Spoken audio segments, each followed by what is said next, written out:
Irmãos, nós começamos aqui na classe dos adultos semana passada, a tratar ainda sobre o tema da antropologia bíblica, sobre o homem, aquilo que a palavra do Senhor nos trata a respeito dele. E eu quero relembrar aqui contigo alguns princípios para a gente continuar o assunto que nós deixamos sobre a mesa, ou stand-by lá, que é a questão da alma. Mas para iniciarmos aí, abra sua Bíblia em Gênesis, capítulo 1.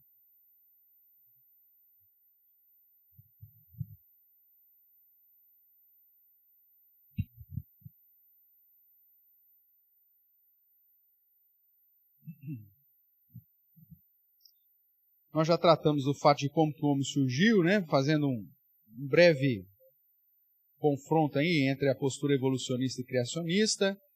Vimos a questão da nossa confissão de fé em relação às nossas crenças sobre a criação do homem. Estamos tratando aqui na frase: depois de haver feito as outras criaturas, Deus criou o homem macho e fêmea com almas racionais e imortais. E aí nós estamos tratando um pouquinho dessa essência do homem relacionada aí à sua alma. Mas relembremos aqui alguns versos em relação ao texto de Gênesis, capítulo 1, verso de número 26.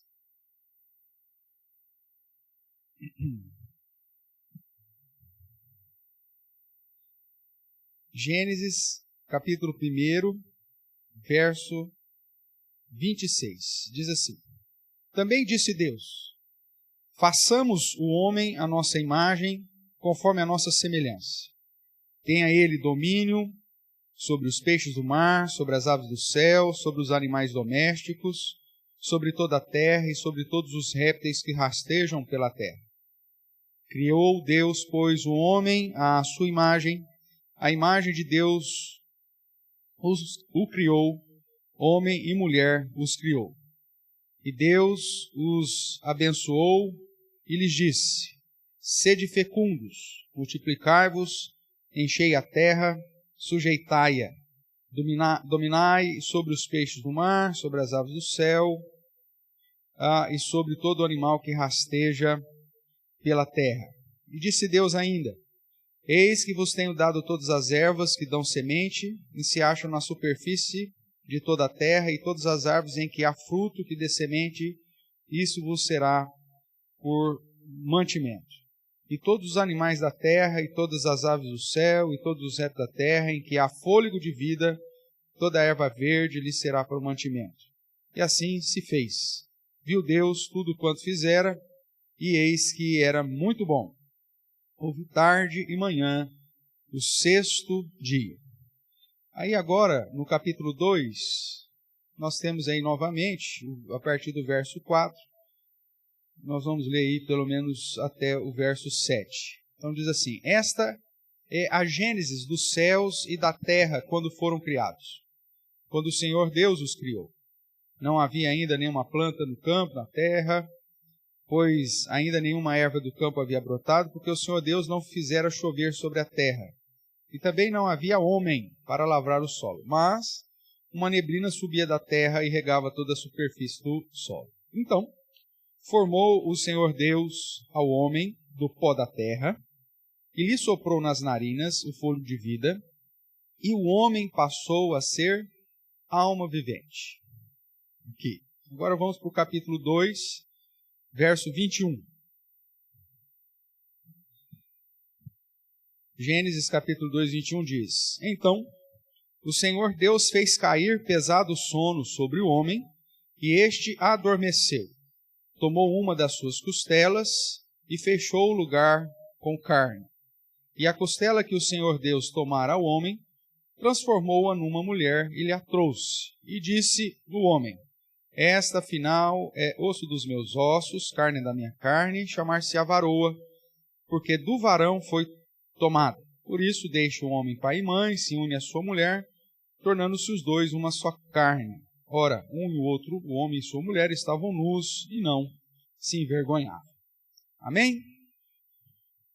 Irmãos, relembrando esses textos, algumas questões para ficar mais claro aí, lembrando que dentro da característica literária judaica, eles escrevem sempre numa perspectiva cíclica, onde eles contam uma história, depois eles recontam a mesma história, dando maior ênfase e com uma progressão para que faça mais sentido, né? A gente sempre tem chamado a atenção dos irmãos, isso é de Gênesis a Apocalipse. É lógico que quando trata de alguns textos específicos, essa repetição, esse paralelismo, que é assim que é chamado, fica mais claro. E temos vários exemplos de paralelismo na Bíblia, né? O próprio fato de Gênesis, capítulo 1, com o Evangelho de João, capítulo 1, você tem ali um paralelismo. Gênesis capítulo 1 diz, no princípio criou Deus os céus e a terra. E quando você vai lá para João, capítulo 1, verso 1, no princípio era o verbo estava com Deus, o verbo era Deus. Então, começa justamente com a mesma palavra para fazer esse chamado paralelismo. É lógico que no hebraico, né, reshit, ou lá no grego arque, mas sempre apontando para a mesma ideia. Esses paralelismos vão se repetir nos evangelhos, vão se repetir nos oráculos, vão se repetir em Apocalipse, em vários momentos. Então aqui em Gênesis, o capítulo 1, Moisés registra a criação do mundo de um modo geral, dando lá os dias que Deus fez e o que Deus fez em cada dia. No capítulo 2, no verso 4, você vê que ele repete a palavra Gênesis, né? Que é a mesma palavra princípio. Então, quando você fala o Gênesis, é o princípio. Então, foi traduzido por Gênesis, mas a ideia é a mesma. O livro Gênesis é a primeira palavra que aparece aí no capítulo 1, o Reshit, ou Bereshit, se for no princípio, porque tem posição mais artigo. Mas ele no capítulo 2, ele vai voltar a tratar sobre o princípio, tratar de novo sobre o Gênesis, só que dando ênfase agora na criação do homem, como que o homem foi criado. No primeiro capítulo, o foco era falar que Deus foi o criador de todas as coisas, em 6 dias. Capítulo 2, como que ele criou o homem? Aí vai voltar de novo falando daquilo que ele fez e dando especificamente a criação do homem. E amplia um pouco mais, dizendo então que Deus formou o homem do pó da terra, soprou nele fôlego de vida, e aí é uma distinção. O homem passou a ser alma vivente. Todos os seres vivos, irmãos, têm fôlego de vida, né? Só que são apresentados como seres vivos, ou seres viventes. O homem é apresentado com essa distinção, alma vivente. Então, na perspectiva da essência do homem, nós já estudamos isso algumas semanas, o homem, então, ele é formado de 2 partes, né? A parte da matéria e a parte espiritual, ou espírito ou alma. As 2 palavras são sinônimos. Vimos, inclusive, semana passada, que os 2 textos na Bíblia que faz uma distinção entre corpo, alma e espírito é utilizado na perspectiva de ênfase. Um trata sobre o poder da palavra de Deus de dividir o indivisível, lá em Hebreus, né, que a palavra de Deus é viva e eficaz, mais cortante do que espada de 2 gumes, ao ponto de dividir pensamentos e propósitos do coração, juntas e medulas, alma e espírito. Lembra do texto? Na verdade, o propósito do coração e os pensamentos é a mesma coisa, junto e medula é a mesma coisa, alma e espírito é a mesma coisa. A ênfase a palavra de Deus é tão poderosa que ela divide o que não dá para dividir. Ok? E o segundo texto é quando Paulo, escrevendo a uma comunidade mista entre judeus e gregos, gentílicos, cuja a mentalidade e a influência cultural dividia o homem em 3 partes, entre matéria, a parte espiritual, né, o fôlego de vida, e a psique, ou a alma, como se fossem os pensamentos. E aí ele vai tratar de santidade, e ele diz então, gente, santifica, que Deus o santifique em tudo, o seu corpo, o seu espírito, e também os seus pensamentos, ou a sua alma, que ele está escrevendo para uma comunidade fora do povo de Israel, e cuja cultura era uma cultura influenciada, ou uma chamada cultura helenística. Tudo bem até aqui? Relembramos? Beleza. Então Deus, no capítulo 2, começa a tratar desse homem que foi criado, passou a ser alma vivente, e depois ele amplia ainda um pouquinho mais, no paralelismo, a formação da mulher. Ok? Que nós lemos aqui do verso 21 em diante do capítulo 2. E como que foi a criação da mulher que você leu aí comigo? O homem já existia, Deus usou aqui uma anestesia geral, é isso mesmo, tá? Passou a dormir. Então quem que inventou a anestesia? Deus. Então deu uma anestesia geral lá no Adão, não sentiu nada, irmãos. Deixa eu pegar aqui a ajuda aqui dos universitários, dos enfermeiros, do pessoal aí, né? Como que é? A geral tem algum nome? Anestesia lá, Lília? Como que é? Tem então a hack que eles falam, como que é? Anestesia Duda, não sei se já estudou isso. Como que é a anestesia geral? Dá uma machadada na cabeça? Como que é? Mas tem uma que dá na coluna que aí o cara apaga totalmente. Foi essa. A geral inalatória? Pronto, obrigado aí. Repete o nome. Promofol? Tá. Deus deu um promofol aqui no Adão, ele apagou, e o texto diz que Deus tirou o quê? Veja só, essa questão, né, do implante, tá tudo aqui, né? Deus, o Criador de todas as coisas. Até daquilo que a gente ainda vai descobrir, ele já fez. Tem alguns teólogos que, por conta da palavra grega, defende a ideia que Deus dividiu o homem. Essa costela, que pode ser traduzido como lado, né? Então a ideia é que Deus pegou um lado do homem, refez ele, e desse lado ele fez a mulher. Alguns teólogos você vai encontrar aí na literatura gente falando, Deus pegou o lado. Quem defende muito essa teologia é aquele teólogo conhecido, Fábio Júnior, quando ele fez aquele tratado teológico, a metade da laranja, né? A tampa da panela. Então, para aqueles que seguem essa linha que Deus pegou a metade, então, essa é a ideia. Depois, quando você tem a união, o casamento, volta a ser uma só carne. Então, tem tudo isso embutido. Obviamente que é uma questão teológica e não é tão importante. O importante é que Deus tirou do homem, daquilo que já estava pronto, e fez a mulher. E aí o texto diz que Deus fez o que mais com ela? O que você leu aí? Soprou nas narinas dela alguma coisa? Vai. Então as mulheres são desalmadas? Pastor, agora faz sentido. Por que aquela mulher é tão malvada comigo? É uma desalmada. Porque Deus tira do homem e o texto diz que simplesmente a transformou numa mulher e lhe a trouxe. Daí é o ponto de partida para aquilo que nós paramos a semana passada, né? Deixa eu chegar aqui no nosso... aqui, sobre a alma, onde aquelas teorias da criação da alma. Lembram disso? Edmé ficou a semana inteira lá, pesquisando na internet. Então vamos lá, nós vimos que tem 3 teorias teológicas para a criação da alma. A primeira o criacionismo, Deus vai... A cada concepção, Deus cria uma alma nova. Lembra que nós tratamos disso? Só que isso tem um problema teológico, porque a Bíblia diz que Deus já criou todas as coisas em 6 dias. E que depois disso ele descansou de toda a obra. Pastor, mas Jesus disse que o Pai trabalha e trabalha até agora. Não no perspectiva criacionista. Ele não está criando nada novo. O que ele já tinha que criar já foi criado. Tudo bem? Então, essa teoria que Deus cria uma nova alma para cada concepção é algo que você tem alguns problemas com o restante da revelação. A segunda postura é a questão do salão das almas. Então, se Deus já criou tudo, então essas almas estão em um lugar, né? Que é o que o pessoal brincou comigo lá, que tem um filminho da Disney, né? O Soul, que chama? Que as almas ficam lá rodando, aí fica de olho.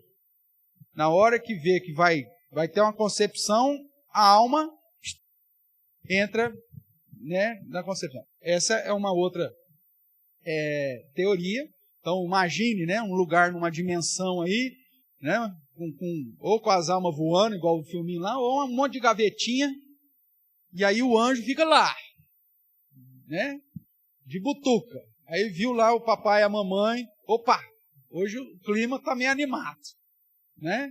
E aí, o que acontece? Vai lá e pega um alminho e fica ali, esperando. Opa, coabitou, opa, vai lá e põe alminho. Essa é uma segunda teoria, né? Os testemunhos de Jeová, por exemplo, que acreditam nela. Como tem tantas outras crenças de testemunhos de Jeová que a gente sabe que não é bíblico, então já é um indício aí que essa teoria talvez não seja uma muito boa para você seguir.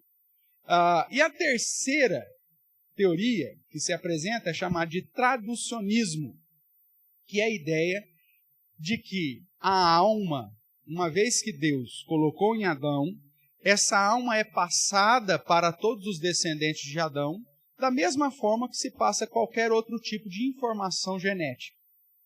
Não que a alma seja uma informação genética, só estou fazendo analogia. Tá?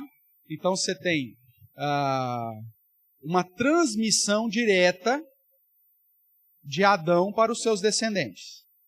E isso explica, inclusive, porque todos nós nascemos na mesma condição de conhecedores do bem e do mal. E isso explica porque todos nós já nascemos em condenação, porque nós recebemos isso através do fato de sermos filhos de Adão. Então a alma seria algo que está, ao mesmo tempo, já presente no contexto de Adão, e por isso, então, na concepção, no momento em que o pai e a mãe têm um momento da relação íntima e há a fecundação, ali sempre já esteve junto, nessa fecundação, a formação da alma. Tudo bem? Dentro dessa visão, então, seria impossível, na verdade não tem como mesmo fazer, determinar o momento da formação dessa alma. O próprio ato da fecundação já inicia esse processo de vida espiritual. Para nós isso é importante, como eu comentei semana passada, no sentido da defesa pela vida. Em dias em que as ideologias têm se levantado aí em favor, a mulher, né? A mulher, meu corpo, minhas regras, né? Ou todo mundo levantando bandeirinha em favor do aborto, não sei o quê. Não, porque no começo só são lá um ajuntamento de células. Então, até tantas semanas, ou sei lá tanto de tempo, são células, é uma verruga. Vai lá e queima, joga fora e pronto, acabou. Só que na visão bíblica e dentro dessa escola chamada traducionismo, a alma começa quando? Na fecundação. Então aí não tem o que você fazer. Já é uma vida. E nessa perspectiva vai além. Nós falamos, inclusive semana passada, da inseminação artificial. Não importa o meio que foi utilizado para fecundação. No momento que você tem a fecundação, você tem um embriãozinho lá, o que você tem ali? Uma alma. Uma alma. Ai, pastor, fiquei grávida, mas com 2 semanas de gravidez, perdi. Você perdeu um filho de fato. Ok? Um dia que seja. E biblicamente falando, quando nós morremos, a alma vai para onde? Vai para o Criador. E se você está dentro da aliança, em comunhão com Deus, então a promessa que Deus faz para Abraão, e agora em Cristo, as promessas de Abraão passam a ser minhas promessas, é que Deus é o meu Deus e o Deus da minha descendência. Então o que vai acontecer na eternidade? Você vai chegar no céu e vai ver lá que tem uns 15 filhos lá. Problema nenhum. Você benção. Tá? Então não importa. Aí você fez a inseminação lá. E tem um casal de amigos lá de Matão, né? Posso citar o nome porque é uma situação conhecida. O Guto e a Mayra, muito queridos. Agora a Mayra está grávida, inclusive, por isso que eu estou citando a história. E o Guto ele teve leucemia quando criança. Né? O Flávio está falando, ele conhece a história. E o Guto é um milagre de Deus. E foi através da leucemia do Guto que ele se converteu, os pais se converteram, as irmãs se converteram, a família inteira se converteu. Então Deus tem os seus meios aí. E são pessoas muito engajadas com o Evangelho, que amam o Senhor Jesus e tudo mais. Só que por conta de todo o tratamento que o Guto teve, então ele teve lá um problema com dificuldade para engravidar. Casou com a Mayra, começaram a namorar com 14 anos, eu acho, né? 12 anos. E bem assim, chegaram para mim um dia lá, pastor, precisamos marcar um aconselhamento com o senhor. 12 anos, mas pastor, eu quero namorar. E como a perspectiva de vida do Guto era inexistente, porque estava naquela loucura ainda da leucemia, você não sabia se ele ia viver até os 13 ou até os 80. Então, aí as próprias famílias falaram, não, quer namorar, deixa namorar. Ele não sabe quanto tempo ele tem mesmo. Era a ideia intrínseca, do senso comum. E aí eles começaram a namorar com 12 anos. Quantos anos ele namorou? 12? 10 anos. 10 anos. Eu fiz o casamento deles, inclusive. Tal. Uma história linda, né? História linda. E agora a Mayra está grávida e tal. Então, maravilha. Só que antes dela ter a gravidez e tudo mais, eles foram lá, fizeram a coleta, não sei de quantos óvulos. E na primeira tentativa, então, eles não tiveram sucesso, né? E aí, eles foram lá em casa, falaram assim, pastor, nós estamos com uma situação agora, tem não sei quantos embriões, fala mesmo, né? Tem não sei quantos embriões lá, agora a gente não sabe o que faz. Porque tem um custo, né, para manter isso, tarará. Vai tentando aí. Vocês têm dinheiro para fazer? Não tem, estamos devendo tudo mesmo, devendo mais um pouco, não, então vai tentando, meu amigo. Enquanto tem vida, tem esperança, vamos lá. Porque a ideia é a seguinte, olha, se a gente não conseguir implantar, então vai ter que descartar.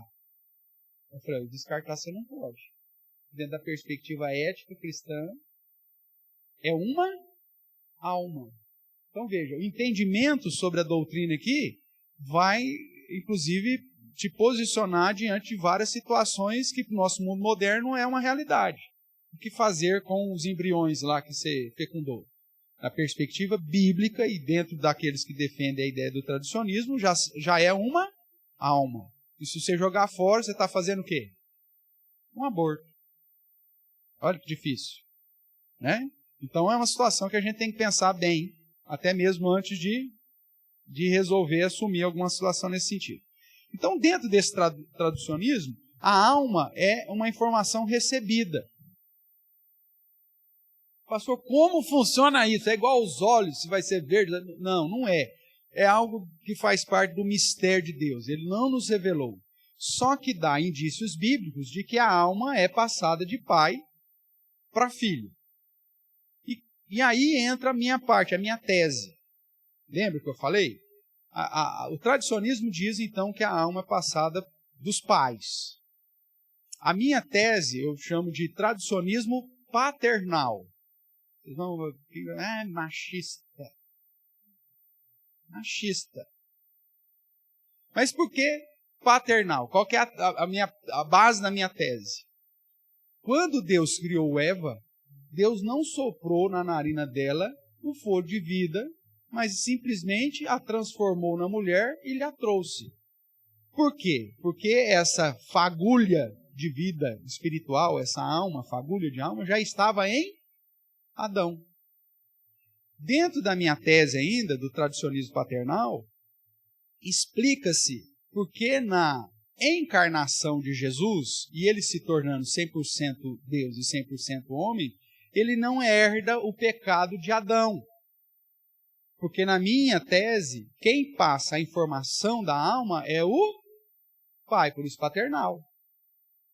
Então, Maria não passaria nem 50% do pecado dela para Jesus. Por quê? Porque quem passa a informação da alma é o pai. Então, essa é a minha tese. Tá? Outra questão que é relevante para essa perspectiva do tradicionismo paternal é como Deus tratava no Antigo Testamento a aliança. O foco da aliança no Antigo Testamento era através de quem? Da figura do homem. A mulher estava dentro da aliança na figura de filha, e é por isso que Deus não permitia que a filha de alguém que estava na aliança se casasse com um estrangeiro, porque a partir do momento que ela casar com um estrangeiro, ela sai debaixo da aliança do pai e vai se casar com um homem que não está em aliança. Então o que acontecia com ela? Saía da aliança. E então a mulher era recebida ou na figura do pai ou na figura do esposo. Tudo bem? No Novo Testamento, obviamente, com a oliveira brava sendo enxertada na oliveira santa, né? Como Paulo diz, e o período da graça e a quebra da lei cerimonial, então aí você não tem mais essa distinção na perspectiva do relacionamento de Deus. Hoje a mulher pode estar em aliança com o Senhor diretamente. Tudo bem?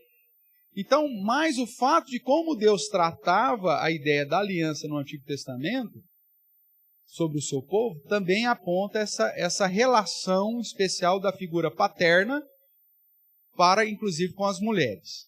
Então, o que eu creio em relação à formação da alma? Que Deus, então, soprou na narina de Adão, e essa alma, essa fagulha de vida espiritual, estava em Adão. Quando ele cria Eva, não precisa soprar a alma em Eva, porque isso já foi passado de Adão para ela. Ok? E aí, quando você pensa no pecado, você pensa assim, se só Adão tivesse pecado nesse momento, e Eva não, nós teríamos um problema sério. Porque nós teríamos, então, uma figura criada que usou do livre-arbítrio e pecou, então está caído, e outra não. Se somente Eva tivesse pecado, você tem uma outra implicação teológica aí interessante. Se a alma fosse passada por Adão, mesmo Eva tendo pecado, era possível que Adão gerasse um filho reto. Só que o contexto bíblico, e faz questão de deixar claro que Eva pecou, mas também induziu Adão a pecar. Então, os dois pecando, pronto. Você tem aqui uma realidade de que todos os descendentes de Adão são pecadores. E é assim que a Bíblia diz. Nós herdamos o pecado de Eva? É assim que a Bíblia diz? Não, ela nos chama de descendentes de filhos de Adão. Então, esse é mais um indício que eu uso em defesa aqui da minha tese. Pastor, o que isso é importante? É importante, na minha perspectiva, para você trabalhar com a pureza do verbo encarnado. Porque se o pecado é herdado dos pais, os filhos já nascem em iniquidade, não é assim que a Bíblia diz? Se a essência humana de Jesus tivesse recebido alguma coisa da alma de Maria, então nós teríamos aqui um problema percentual na essência da humanidade de Cristo, que nós dizemos, ele recebeu no mínimo 50% aqui do pecado de Maria. Só que a Bíblia me garante que Jesus é 100% Deus e 100% homem, sem pecado algum. Ele não recebeu nenhuma herança pecaminosa e não nasce em iniquidade. Porque se assim o fizesse, ele não poderia ser o nosso Redentor. Estou conseguindo aqui apresentar um pouquinho da minha tese ou não? Agora, o que é importante, independente se você aceita ou não a minha tese, é entender que na nossa visão reformada, a alma é algo que nós recebemos e não é criada em nenhum momento da concepção e nem colocado depois em algum momento da gestação. Porque para os defensores do aborto, eles utilizam isso como argumento. Se a alma é colocada em algum momento da gestação, então é fácil, é só descobrir em que período que a alma é colocada, porque antes disso eu posso, sem nenhum problema ético e sem nenhum problema religioso, fazer o aborto. Então vamos imaginar que alguém identifique que é só depois dos 90 dias de gestação é que a criança tem alma. Mais uma vez aqui, talvez vamos usar aqui você tem lá o saco gestacionalzinho e é só aquilo. Depois de quanto tempo começa a bater um coraçãozinho? 5 a 6 semanas. Pronto. Então, na 5ª semana começou a bater o coração, então é alma. Vamos imaginar que algum doido defenda essa tese. Então, até a 5ª semana, se não tem alma, o que a gente pode fazer com aquele negócio? Porque é só um negócio. Não é um ser humano. Não é um aglomerado de células. Não tem nem bate coração. Então, não bate coração, é um grupamento de células, não tem alma ainda, joga fora, queima, arranca, põe na descarga e manda embora. Então, veja.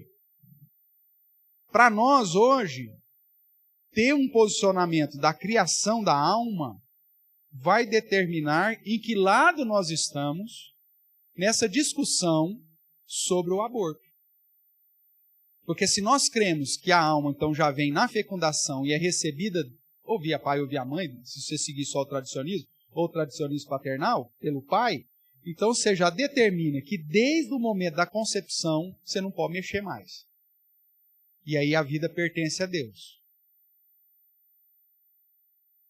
E que não cabe agora ao homem, nem eticamente, nem religiosamente falando, intervir ou interromper aquela gestação. Nesse ponto ficou claro, irmãos? Agora, como não é uma doutrina primária, obviamente que você pode... pastor, eu acho que tem um salão das almas. Só que essa questão de crer no salão das almas ou no fato de Deus criar, você dá uma margem, por menor que seja, uma margem de que aquele embrião, em algum momento, ele estava desalmado. E aí você abre portas para alguém tentar defender um pouco mais sobre o aborto. Dentro da perspectiva que tradicionista e paternal que eu estou defendendo, não tem margem para o aborto. Porque desde a fecundação nós defendemos que já é um ser almado. Tudo bem? É isso que eu quero que você grave.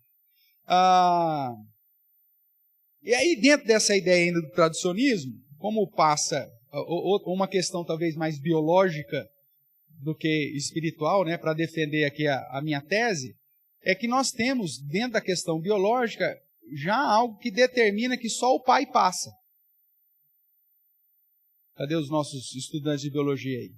Que informação genética vem só do pai? O sexo. Quem determina o sexo da criança é uma informação recebida através do Y, né? Tem o XY, não é isso? Mas quem determina o sexo da criança é uma informação genética que vem... Quem que passa essa informação? O pai. Então aí é um argumento biológico que reforça a minha teoria, minha tese. De que também a ideia de se pensar da criação da alma sendo uma informação recebida só de Adão, né? Eu tenho um amparo, inclusive biológico, para dizer, inclusive o sexo, quem determina é a figura paterna. Tá? Então, só para reforçar um pouquinho da minha tese. Se quiser depois trabalhar ou discutir, a gente marca um dia, a gente pega outros textos e trabalha. Mas independente disso, o que eu quero que você grave, que na visão bíblica e na visão da nossa confissão de fé, a alma já está implantada desde o momento da fecundação. Se você já teve algum aborto espontâneo, em algum momento da sua vida aí, saiba que nessa perspectiva você já tem esses filhos e pela promessa de Deus, né, de ser o nosso Deus da nossa descendência, certamente nós teremos boas surpresas no dia final, quando chegarmos lá, né, e os nossos filhos, que nós nunca vimos, nem conhecemos, vão estar lá, e segundo as Escrituras, com um novo nome, porque é o Senhor que vai dar um novo nome, inclusive para nós mesmos, e vamos revê-los ou conhecê-los todos, segundo a graça e a bondade daquele que nos prometeu a salvação eterna. Isso tem sido um alento, irmãos, para os pais que perdem os seus filhos pequeninos ou ainda bebês. E que diante desses textos todos que nós apresentamos, que estudamos semana passada, né, aponta para o fato de que é uma promessa válida.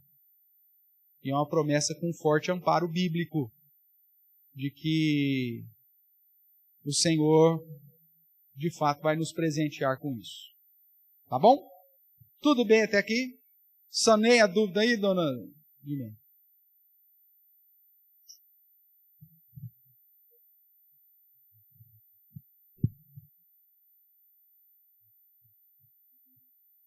Antes da fundação do mundo. Esse é um argumento em prol do salão das almas. As almas já estão criadas antes da fundação do mundo. Essa perspectiva. Essa é uma defesa para a segunda ponta. Porque se Deus nos escolheu antes da fundação do mundo, é porque então essas almas já estão prontas, já sabe qual que é a alma, salvo que não é. Então esse é um argumento em favor da segunda postura. Não podemos descartá-lo também. Tá? Mas aí entra a ideia do conhecimento de Deus, né? Da presciência de Deus, que ele não precisa ter criado um negócio para saber o que vai acontecer lá na frente. Então aí você tem mais um argumento que defende o tradicionismo. Tá? Mas independente disso, o que eu quero chamar a sua atenção é que a nossa defesa pela vida, em relação à aceitação ou não do aborto, ela fica totalmente atrelada ao fato de que, na concepção, no momento da fecundação, já é uma vida. Né? Deixa eu aproveitar aqui, hoje o tempo é meio mais curto, então ainda para aproveitar esse tempo. E a questão do aborto em si, pastor? Qual que é a defesa que nós temos? Esse entra num dos argumentos éticos, nós estudamos recentemente, né, aquela sequência que fizemos de quarta-feira sobre ética e moral, e tratamos um pouquinho disso lá na aula, mas talvez você não estava, não se lembra. Mas o que nós defendemos? Nós defendemos que, dentro do absolutismo, em situações normais, o aborto é inconcebível na perspectiva cristã. Ponto. Só que existe o absolutismo hierárquico. Existem, dentro da ética cristã, uma hierarquia que vai determinar a minha postura. Vamos pegar um exemplo. Jesus mesmo diz, qual que é o primeiro mandamento? O maior mandamento. Quando perguntar para ele, qual que é o grande mandamento? O que Jesus respondeu? São dois. Ele estabelece uma hierarquia. O primeiro, amar a Deus acima de todas as coisas. Vamos lá, com toda a tua alma, com o corpo, com o entendimento, coração, tudo mais. E o segundo, semelhante a esse, Jesus vai dizer, amarás o teu próximo como a ti mesmo. Então veja, Jesus estabelece aqui uma hierarquia. Tem um primeiro e um segundo. O primeiro é amar a Deus acima de todas as coisas. O segundo é amar o meu próximo. Mas quando eu estou na minha relação com o meu próximo, que fere o primeiro, o que eu tenho que fazer? Amar a Deus acima de todas as coisas. Então, por exemplo, Deus estabeleceu um relacionamento, quando Deus criou o homem, criou macho e fêmea. Né? Vamos tratar de ideologia de gênero aqui. Então, macho e fêmea. Na perspectiva bíblica, você tem dois gêneros. O homem e a mulher. Pastor, mas e o alfabeto aí que os caras estão usando agora? O LGBTQ, não. Na perspectiva bíblica, macho e fêmea. Tudo bem? E orientação sexual? Nós lemos aqui, no capítulo 2 de Gênesis, por isso deixa o homem pai e mãe e se une à sua mulher. Então, orientação sexual, heterossexualismo. Um homem e uma mulher. E na perspectiva monogâmica, não é deixa o homem pai e sua mãe e se une às suas mulheres. Não, sua mulher. Bom, então esse é o padrão. Tudo bem? Então vamos lá. Aí chega alguém e fala assim, não, mas eu sou quê? Tá? Eu sou quê? Aí eu sou mais. Aí você fala, nem ele sabe o que ele é. Mas eu sou mais. Tudo bem. Ou T, ou L, ou B, ou G, o que você quiser. Aí você fala assim, tem que aceitar e amar, pastor. Nós não podemos falar nada para ele. Opa, olha para a hierarquia. Nós temos que amar esse indivíduo? Sim. Só que nós temos que aceitar a prática que fere o primeiro mandamento? Não, se Deus determinou que são dois gêneros e uma orientação sexual, eu amando mais a Deus do que todas as coisas, eu vou chegar para esse cara e falar, meu amigo, isso é pecado que você está fazendo. Ele vai me pôr no espeto, me queimar, vai me prender, daqui a pouco o negócio vai ficar desse jeito. Mas mesmo assim, por amor ao meu próximo, mas sem desprezar o primeiro mandamento, eu preciso chegar para ele e falar, cara, tudo bem, você quer seguir essa vida aí, mas eu preciso te contar um negócio. O padrão que Deus estabeleceu é diferente desse negócio. E isso é pecado. Biblicamente falando, você nasceu menino, então você é homem, amigo. E vira homem. Biblicamente falando, você é menina, então você é menina. Você é a princesa. Vire uma mulher. E não uma mulher influenciada aí pelo marxismo, pelo feminismo aí e tal. Nós lemos, hoje pela manhã foi lido aqui na devocional a ideia da postura que se espera das mulheres. Se ele é aquilo lá para uma feminista, meu amigo, meu Deus do céu, dá infarto triplo. Os 3 corações param. Ensine as mais novas a ser boas donas de casa, a sujeitar o seu marido. Meu Deus do céu, quem falou isso? Dá um tiro na cabeça. Então, mas, aí o pessoal fala, não, tem que amar o próximo, a própria Bíblia diz, eu tenho que amar o próximo, desde que esse meu amor ao próximo não fira o primeiro mandamento. Tudo bem? Então, aqui um exemplo. Então, nós temos uma hierarquia. Voltando lá para a questão do aborto, nós sabemos que dentro do absolutismo bíblico, aborto é errado, ponto, acabou. Só que existem situações éticas em que o hierarquismo bíblico, ou absolutismo hierárquico, vai ter que entrar em cena. Imagine a seguinte situação. Você está grávida. E aí, por alguma questão da consequência natural do pecado de Adão sobre a sua vida, a sua gravidez te coloca em risco de vida. E aí você dá a entrada no hospital e o médico fala assim para o marido, é um negócio complicado aí, ou ele ou ela, hein? Ou a criança, ou a esposa. Porque se você decidir manter pela gestação, os dois estão correndo risco de vida. É um problema ético? Sim. Como que o cristão deve trabalhar com isso? Você pode, muito bem, jogar nas costas de Deus. Não, deixa do jeito que está. Se tiver que morrer os dois, morre os dois. Você pode. Mas não isenta a sua responsabilidade como o protetor. Lembra que o homem tem os 3 P's lá, né? Quais são os 3 P's do homem? Protetor, provedor e o que promove. Promovedor, né? O da promoção. Lembra disso? Você investir na mulher, aquela coisa toda. Então, beleza. Como protetor, meu amigo, você pode até tentar jogar nas costas de Deus. Aí você fala assim, morreu os dois porque Deus quis.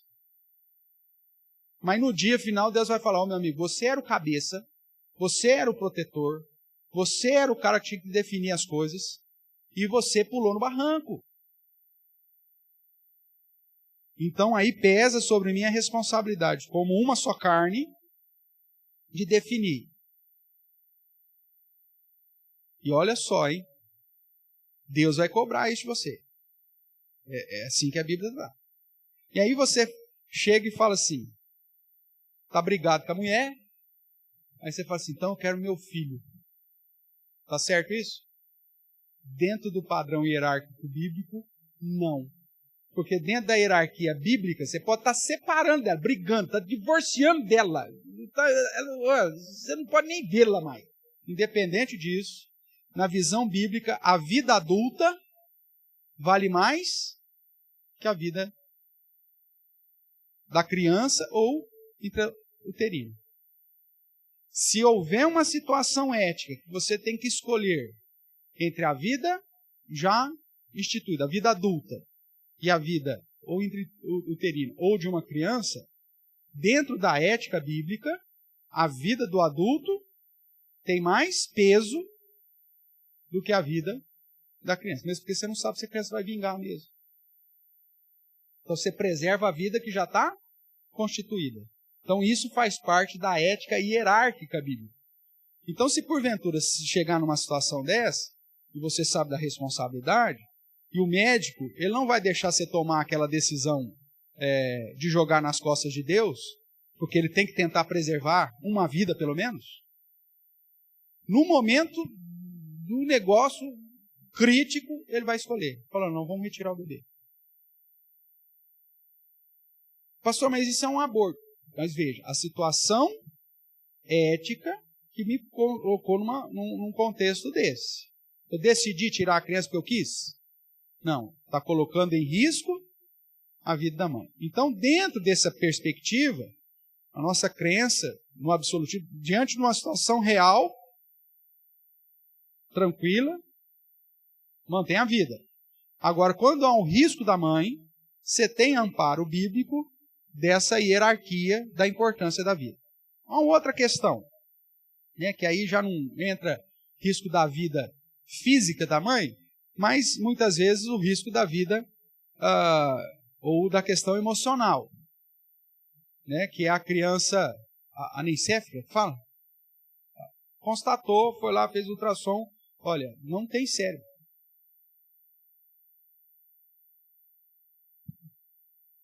Por mais tardar, ela vai viver poucos anos. Mas às vezes vai nascer mal. Não, tem um caso que durou lá 9 meses. Criança viva ainda. Aí vai da estabilidade da mãe. Porque a saúde da mãe não é só física, irmãos. Vai ter mãe que vai falar assim, não, eu quero ir até o final. Ótimo. E você, como o promovedor do bem-estar, você vai apoiar a sua esposa e vai morrer, vai nascer, vai morrer, não vão sofrer. Não quero saber, eu vou até o fim. Ótimo, tudo bem. Mesmo sabendo que você vai ter talvez horas de vida lá com a sua criança. Agora, se for uma situação que gere um problema emocional, a saúde emocional também conta, e a mãe fala, então, o que o senhor fala, o médico? O que o senhor acha? Não, eu acho que é uma situação como que você vai colocar em risco, pode ter uma complicação da sua saúde, né? Já é de risco, o seu organismo em algum momento pode tentar ele mesmo produzir o aborto num momento mais complicado. Então, para sua preservação, eu até sugiro que realmente faça. Então, entra mais uma vez o hierarquismo ético bíblico, onde a vida da mãe vale mais do que a vida do criaturino. É uma alma, pastor? É uma alma. Já vi isso acontecer dentro de um contexto evangélico. Pastores vão lá, oram, tal. Vocês confiam no Senhor, na promessa do Senhor? Sim, simplesmente vão lá e fazem o procedimento. Mas é um filho e tem a expectativa de encontrar esse filho em perfeição, em corpo glorificado, no dia da inauguração do estado final. Amém. Então nós batemos o martelo, aborto nunca? Não. Existem situações que nós vamos tratar do absolutismo hierárquico dentro do contexto que a Bíblia estabelece de hierarquia para a preservação da vida, né, e a manutenção da própria vida. Então, eu defendo, por exemplo, a postura que era aprovada, inclusive como lei, de alguns anos atrás, no Brasil. O Brasil, ele sempre permitiu o aborto nessas questões de hierarquismo ético. Agora, com essas mudanças aí, com a influência de postura de esquerda, marxista e tudo mais, onde trem bagunçou, então aí mudou. Hoje, por exemplo, na nossa legislação, infelizmente, e vai piorar. Vai piorar. Mas a postura nossa como cristão é que, dentro de condições normais, desde a fecundação já é alma. E se já é alma, nós temos que preservá-la. Tudo bem? Pastor, é inconcebível um cristão defender o aborto em qualquer situação? É inconcebível. Pastor Assaf queria fazer participar de uma passeata com as mulheres da sociedade araraquarense em defesa da meu corpo, minha vida. Podemos participar, pastor? A Marta propôs aí ao conselho. Presidente da SAF. Podemos participar, irmão? Não, não podemos participar. Muito pelo contrário. Então vamos fazer uma passeata contrária a esse negócio. Pastor, mas vamos jogar ovo, pedrada, não sei o quê. Oi, tudo bem. Mas nós vamos defender a vida? Vamos defender a vida. Deveria ser a nossa postura. O problema é que hoje você encontra muitas jovens que se dizem cristãs defendendo o aborto. Você vai visitar as páginas de rede social de muitas jovens cristãs, você vai ver lá. Meu corpo, minhas regras. Filha, vai para o inferno logo de uma vez. Ao invés de ficar defendendo uma postura que nós sabemos que é totalmente anticristã e antibíblica. Né? Acho que a coisa mais bonita dentro da livre agência que nós temos, irmãos, é a liberdade de você não fazer parte de nenhuma instituição por obrigação. Se você não concorda com as crenças que aquela determinada instituição tem, é simples. Não faça parte dela. E se porventura você faz parte dela, porque a família pediu, você é membro da igreja, a nossa condição é simples, é só chegar e falar, pastor, eu não estou em pecado, eu não fiz nada, eu simplesmente não quero ser membro mais da igreja. Ótimo! Assina aqui um documento aqui, o conselho protocola, e vai participar da sua passeata lá de seios de fora, dizendo que o seu corpo, suas regras. Agora, se você não crê naquilo que a Bíblia e que a instituição defende, então, por que você vai ficar aqui criando confusão? Meu Deus do céu. Né? Vai para o inferno feliz. Simples assim. Assume o seu compromisso de negar a fé e de negar o seu Cristo e boa. Agora igual tem movimento dentro da igreja, né, em prol feminista. A Mancha Verde aceitaria um movimento dentro da Mancha Verde para mudar as cores do Palmeiras para preto e branco? Fala para mim. Que time você torce? Por isso. Gaviões da Fiel aceitaria um movimento interno para fazer do escudo da Fiel ser verde? Se alguém falar um negócio desse dentro da Gavião, o que vai acontecer com esse cara? Meu amigo, cai fora, cara. Se você quer verde, você tem que ir para outro lugar. Vamos sair do nosso contexto aqui. Vamos pegar lá no sul. Cadê a Sabrina? Né? Grêmio Internacional. Se seus irmãos torcem para algum time, eles torcem para que time? Pro Inter. Você vai dar uma camisa azul para eles vão gostar? Fala, não, isso não tem nada a ver, é uma camisa social. Eu falo, não uso. Eu uso bordô, eu uso pêssego, eu uso até rosa, mas no azul eu não uso.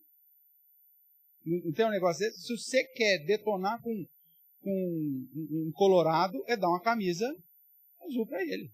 Dá um pijama azul para ele. Ele dorme pelado. No frio, lá no sul. Ele não aceita. Aí, dentro do negócio que é muito, infinitamente mais sério, que é a perspectiva bíblica, teológica, não sei o quê, o cara quer ser colorado dentro de uma comunidade tricolor. Não pode, filho. Pede para sair que fica mais bonito. Agora, se está aqui, então defenda aquilo que a Bíblia realmente ensina. Porque as pessoas vão te questionar em relação à sua postura sobre o aborto.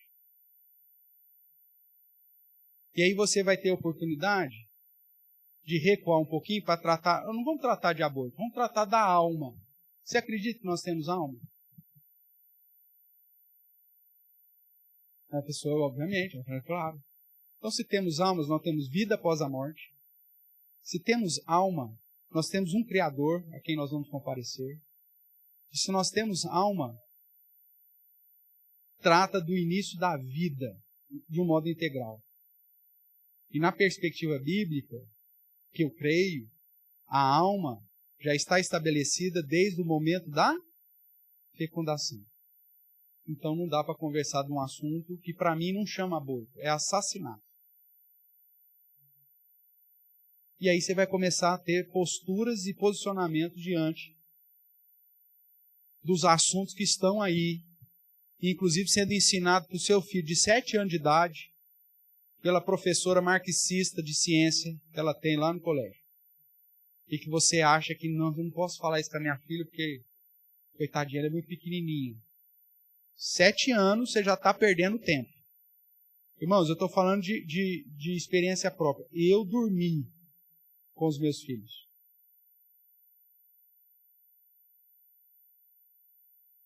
Quando eu fui tratar disso com os meus filhos na faixa de 12 para 13 anos, eu quase perdi os meus filhos para as ideologias que eles estavam aprendendo no colégio. E isso porque em casa a gente sempre trata de tudo quanto é assunto. Mas em relação à sexualidade, questão de gênero, eu dormi. E olha, passei um susto, hein? Então não brinque. Quanto mais cedo você definir os seus princípios e pró da vida e passar isso para os seus filhos, melhor. Senão daqui a pouco você tem um defensor da ideologia mirim lá na sua casa, lá, levantando bandeirinha pro aborto e liberação dos gêneros, seja lá o que for. Cuidado. Ok?